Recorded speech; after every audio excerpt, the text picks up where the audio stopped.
Ladies and gentlemen, Mojito Kebab! Okay, that's right, homeboy. Watch this. So we get some honeydew balls. That's a melon baller, a melon scooper, melon baller. Some watermelon. Beautiful. By the way, I've been drinking as I've been doing this, right? And I realize this is just starting to catch up with me. So if this voiceover goes off the rails, don't blame me, okay? Blame rum.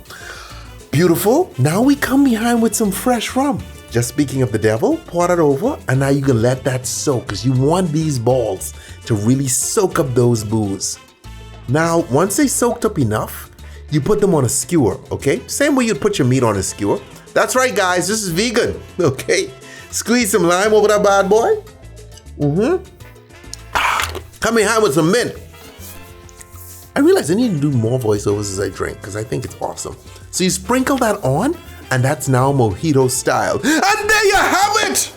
Kebab! Mojito! Stay tipsy.